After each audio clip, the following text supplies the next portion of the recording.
В испанском есть глаголы, которые звучат абсолютно одинаково, но могут означать совершенно разные вещи. И в какой-то момент вы начинаете говорить, и потом вдруг осознаете, что вы сами не понимаете, что вы только что сказали, потому что добавили одно маленькое «се». И чаще всего именно такие глаголы подставляют в разговоре. И сегодня мы разберем 5 самых опасных и каверзных из них. Это совсем не про сложную грамматику, это про то, как одно и то же слово совершенно и кардинально меняет свой смысл. И если вы этого не чувствуете, ваша фраза может звучать совершенно не так, как вы планировали. Если вы хотите говорить уверенно на испанском и не попадать в такие ситуации, подпишитесь, сохраните это видео, а я продолжаю. Смотрите, с чего все начинается. Есть глагол, который вы используете постоянно. И именно поэтому редко задумываетесь, что он может вас где-то подставить. И пока он звучит сам по себе, все кажется очень очевидным. Но как только в нем появляется одно маленькое «се», смысл уже меняется. И причем кардинально. Глагол «ir» переводится как «идти», то есть «пой», «я иду». Например, «voy al trabajo» – «я иду на работу». А теперь «me voy». И это уже не продвижение, это «я ухожу», «я уезжаю», «я выхожу из ситуации». И здесь один важный момент. «Voy» – вы просто направляетесь куда-то. «Me voy» – вы закрываете контакт и уходите. Это уже другое действие и совершенно другое ощущение в разговоре. Помните, что эта частица «се» всегда выносится наперед. Очень редко мы оставляем ее в конце. Но в таких простых ситуациях обычно эта частица, то есть личное местоимение, мы вынесем наперед. И она меняется в зависимости от человека, о ком идет речь. Как этот глагол применяется в жизни? Давайте посмотрим на примеры. Bueno, me voy. Ну все, я пошел. Следующий пример. Te quedas o te vas? Ты остаешься или уходишь? Это как раз про тот случай, когда слово не меняется полностью, но меняется сам смысл ситуации. И вот здесь начинается самое интересное, потому что дальше вы сталкиваетесь с другими глаголами, где дело уже не просто «я иду» или «я ушел», а в том, что значение уходит уже совершенно в другую сторону. И без самого контекста практически невозможно это угадать. Глагол «llevar» – нести, надевать. На уровне перевода, как я уже сказала, здесь все просто. Нести, иметь при себе и так далее. И пока вы думаете и строите предложение по этой логике, все работает нормально. Но как только появляется глагол «llevarse», эта ситуация и первоначальное слово не помогает. Давайте посмотрим на эти примеры. Llevo las llaves. У меня с собой ключи. То есть у меня есть ключи в наличии. Llevo una chaqueta. На мне куртка. То есть я несу на себе куртку. А теперь давайте посмотрим. Nos llevamos bien. И это уже вообще не про вещи. Это мы хорошо ладим, у нас хорошие отношения. И если переводить это дословно, получается что-то вроде «мы хорошо носим друг друга», что, конечно, не имеет совсем никакого смысла. Как мы можем услышать этот глагол в жизни? Допустим, nos llevamos mal. Мы плохо ладим. Или похожий вариант, но по-другому. Con él no me llevo bien. С ним я не лажу. И вот здесь впервые появляется ощущение, что глагол перестает описывать действие и начинает описывать отношения между людьми. Здесь появляется тот самый момент, где разница уже не просто в значении, а в том, как вас воспринимают в разговоре. Потому что следующий глагол напрямую связан с тем, как вы договариваетесь с людьми и как вы ведете себя в той или иной ситуации. И ошибка здесь слышится мгновенно. Испанский глагол quedar. Вы точно слышали его в разговоре. Некоторые из вас просили меня отдельно разобрать этот глагол, потому что очень путаются с quedar и quedarse. Давайте посмотрим на этот пример, который вы услышите, очень часто в Испании. Quedamos mañana. Давай встретимся завтра. И на этом уровне все выглядит логично. Но как только появляется quedarse, смысл уже уходит совсем в другую сторону. Quedar– это договориться, встретиться. А вот quedarse– это уже переводится как оставаться где-то. Например, me quedo– я остаюсь, когда вы уверены и вам предлагают, остаетесь или уходите. Здесь вы употребляете четко и уверенно. Также quedarse вы можете использовать по отношению и к вещам, то есть я себе оставляю этот предмет. Me quedo con esto. Я остаюсь с этим. И вот здесь появляется очень важный момент. Потому что quedar – это больше про контакт с другим человеком. А вот quedarse – это уже про ваше решение остаться либо нет. И это, как вы сами понимаете, совершенно разные сценарии поведения. Допустим, в жизни вы можете услышать «Quedamos a las 6», «Встретимся в 6», «Me quedo en casa», «Я остаюсь дома».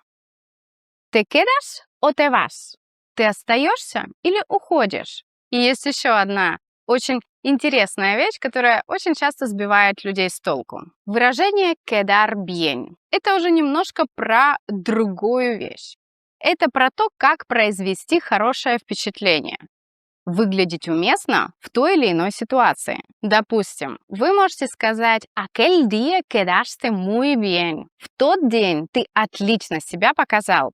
И здесь, как вы понимаете, глагол начинает работать не просто как действие. Он описывает договоренность, поведение и даже впечатление о человеке. И если вы этих баз не знаете и их не чувствуете в моменте, вы просто в разговоре с испанцем можете не уловить эти детали и поведете разговор совершенно не туда. А испанец будет на вас смотреть с другими глазами и совершенно не понимать, о чем вы говорите. И теперь мы подходим к другому глаголу, где сама разница уже чувствуется не просто в смысле, а в реакции другого человека. Потому что следующая фраза очень часто появляется в моменте конфликта, недовольства или очень сильной эмоции. Если вы не улавливаете такие детали, вы можете совсем не понять, что вам в данный момент сказали. Глагол pasar.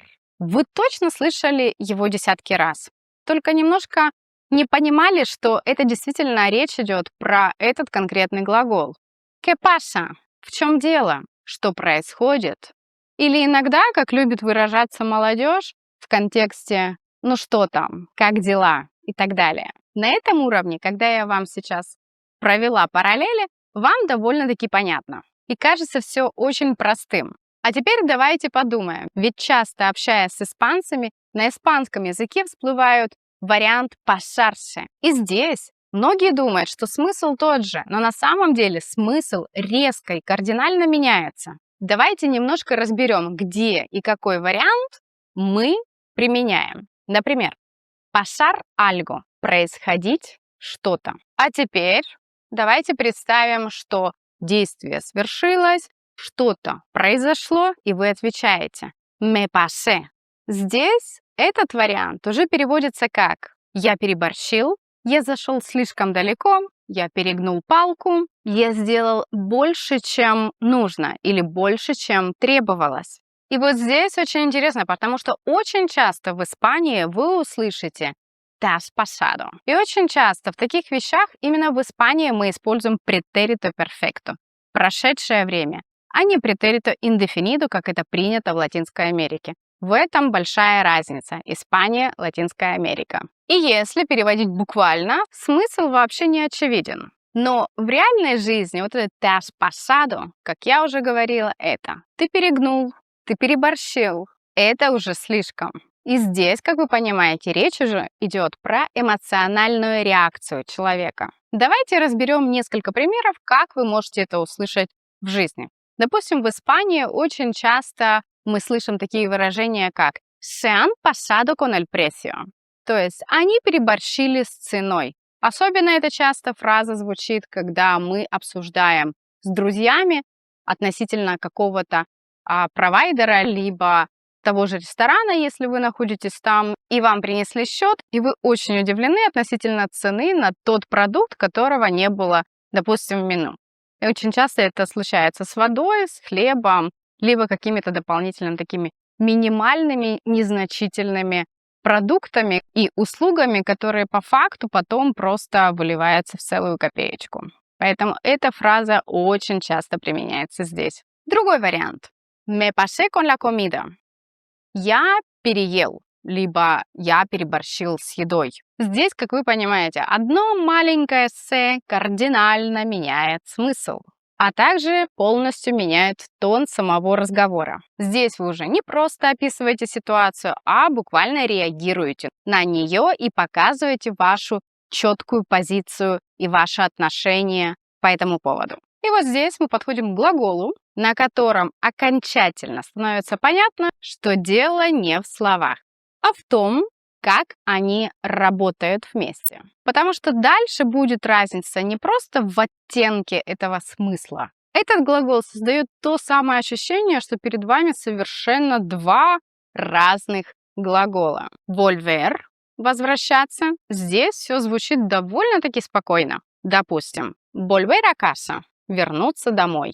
Volver a intentarlo – попробовать еще раз, то есть попробовать сделать что-то еще раз. Когда вы используете его прямого действия, кажется, что вы абсолютно контролируете ситуацию и полностью разобрались с этим глаголом. Но как только появляется volverse, смысл настолько меняется, что вы очень часто потом мне пишете и говорите, ничего не понимая. Сказал это, казалось бы, должно означать это, а означало совершенно другое. И в итоге меня не поняли. Давайте разбирать. Volver – это вернуться. Либо, когда мы говорим о попытках сделать что-то, здесь как конкретный смысл. Попытаться сделать что-то снова. А теперь давайте посмотрим на глагол volverse. Это уже не вернуться. Здесь значение совершенно другое. Давайте смотреть. Стать кем-то другим. Изменить состояние. Изменить себя. Не переживайте, на примере станет более понятно. Смотрите. Volverse loco. Это уже означает сойти с ума, потерять контроль, меня просто накрыло. Если вы не ощущаете эту разницу, вы слышите знакомое слово и думаете, что оно означает совершенно другое. И потом получается так, что вы выбиваетесь в моменте и не понимаете вашего собеседника. Давайте разберем это на примерах. Допустим, se volvió loco. Он сошел с ума. Me vuelvo loca con este ruido. Я схожу с ума от этого шума. Se ha vuelto muy serio con el tiempo. Со временем он стал очень серьезным. Видите, как одно маленькое «с» полностью меняет смысл. Поэтому, друзья, учим возвратные глаголы, они очень полезные, и проверяем сразу значение. Что означает глагол в прямом действии, а что означает именно в возвратном. Возвратное – это когда действие направлено на нас самих. Также вы видите, что очень часто эта частица «се» подчеркивает нашу эмоцию, наше состояние, отношение относительно чего-то. И это как раз поднимает вас на совершенно другой уровень языка. И, как я уже говорила, если вы посмотрите на все эти глаголы вместе, вы понимаете, что речь идет не о сложной грамматике, а о том, как одно небольшое изменение меняет саму ситуацию. Допустим, движение, уход, действие, отношения, событие, реакция, возврат, изменение личности. Именно в таких деталях чаще всего теряется понимание испанского языка. Если вы хотите начать чувствовать вот такие нюансы и не зависать в разговоре на каждом втором слове, вы можете записаться ко мне на индивидуальные занятия, либо наш закрытый разговорный клуб, где мы разбираем язык не как набор правил, а как живую систему, которая работает в реальных ситуациях для жизни в Испании. Сохраните это видео, потому что к таким вещам нужно возвращаться хотя бы пока вы не осознаете и полностью не запомните все эти глаголы. И напишите в комментариях, какой из этих глаголов вас больше всего удивил и какой вы раньше понимали неправильно. Помните, что на этом канале мы обсуждаем Испанию и испанский язык. Видео здесь я выпускаю 2 раза в неделю по вторникам и пятницам, а в сообществе вы найдете много полезных слов и фраз на каждый день, которые вы 100% будете использовать здесь. А на сегодня это все. До скорой встречи в эфире. Hasta pronto!